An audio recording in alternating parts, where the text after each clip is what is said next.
Hello and welcome back.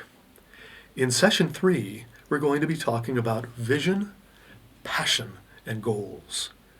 In other words, how to talk about your own vision, your passion, and your goals for your business without sounding like you're bragging or that you're playing down your strengths and ideas.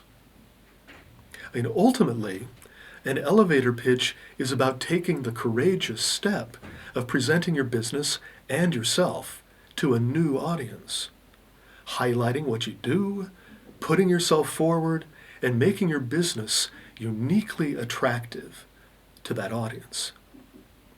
How you do that when you're from a culture that highly values the virtue of not putting yourself forward, not making yourself more than one is, not standing out, can be a major issue to deal with. As I noted earlier, modesty is a virtue highly valued in Finnish culture, and rightly so.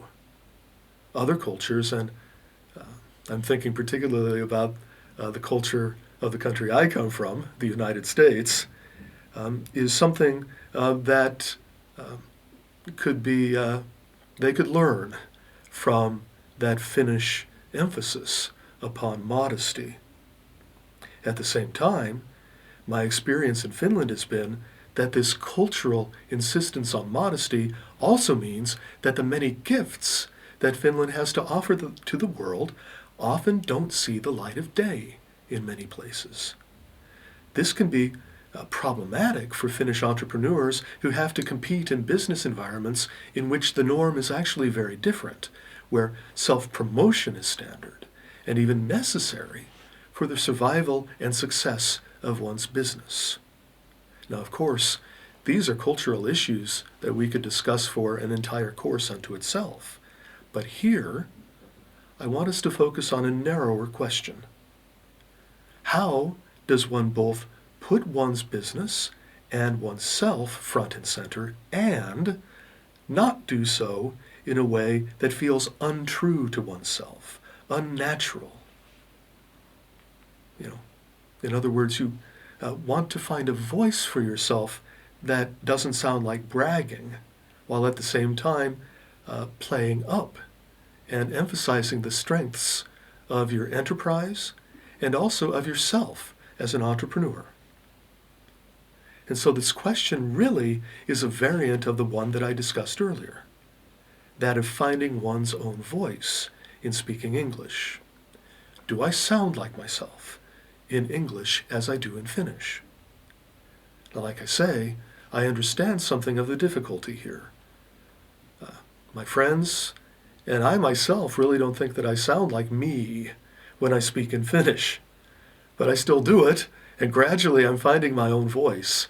But I'm just one of these people for whom it takes a while. That may be you as well, and if that's the case, that's fine. It comes with practice and patience with oneself. The main point, I think, is simply to be yourself. So no matter what language you use,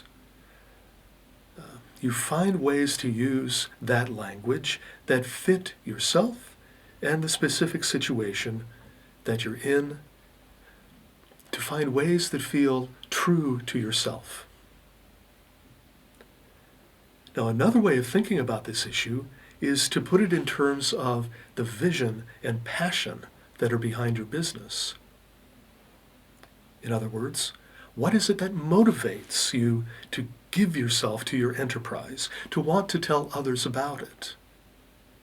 In my experience of working with entrepreneurs, one of the major things I've learned is just how fiercely dedicated entrepreneurs are to what they do with their business, how they throw themselves into their work, how they give themselves to advancing their vision for their own business and what it has to offer. My experience is also that when people talk about that passion and that vision, they're often most clearly themselves, because that vision expresses something of who they are.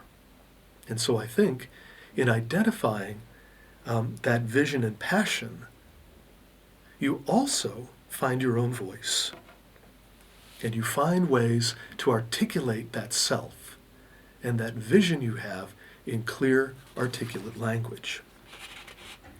Now, after this brief discussion of the cultural issues around self-promotion, we can turn to the technical questions of what successful self-promotion involves. And if you look online at the many discussions of elevator speeches and what they ought to contain, I think you'll see that they boil down basically to advising the reader to do three things. First, to find the so-called USP, the unique selling proposition. That is, what makes your product or service uniquely desirable, a must-have?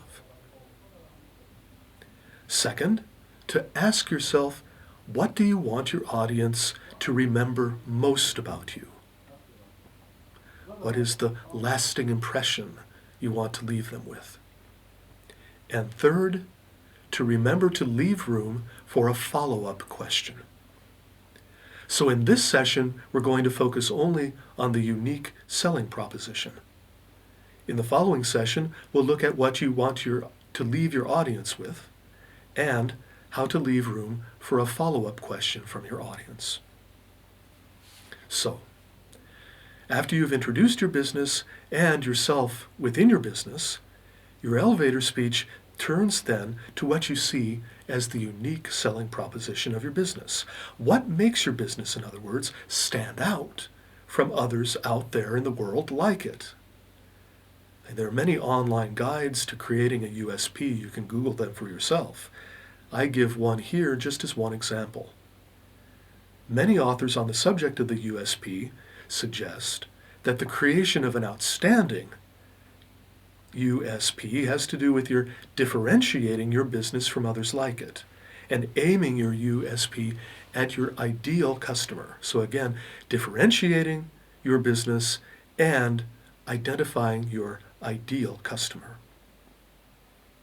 Now I've taken a bit of material from an online article that provides a template for creating a USP.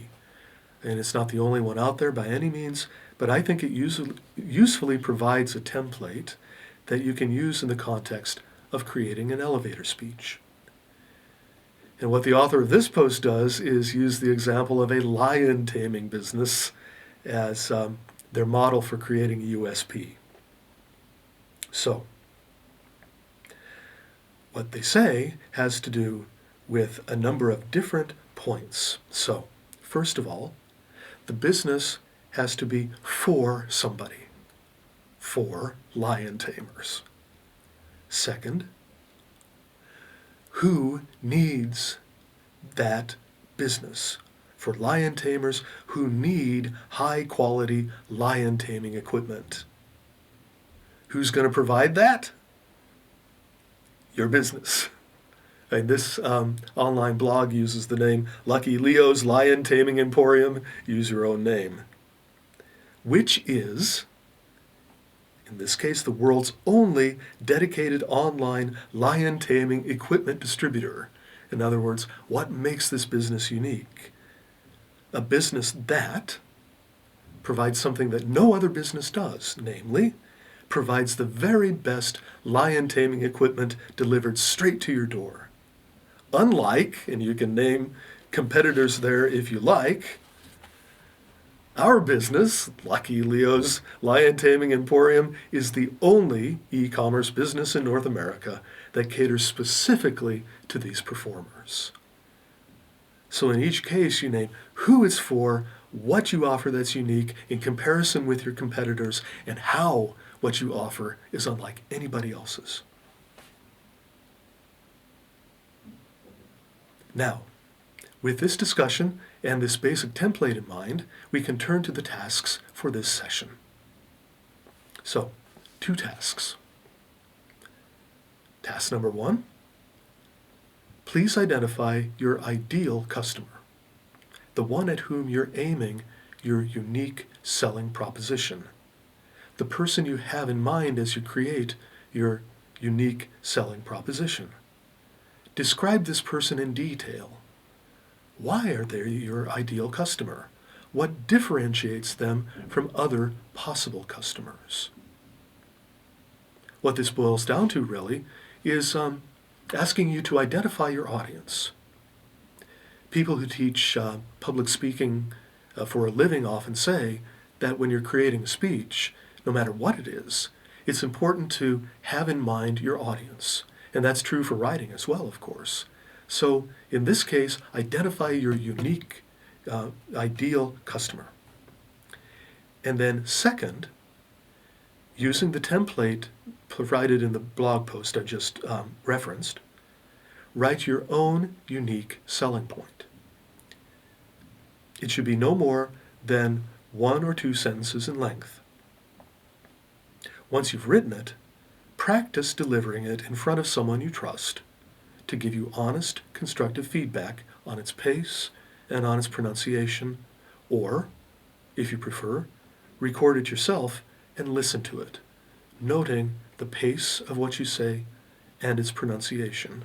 Again, what we're aiming for here is clarity and a pace that will allow your hearer to take in what you're saying. Thank you very much, and we'll see you in a moment in session 4.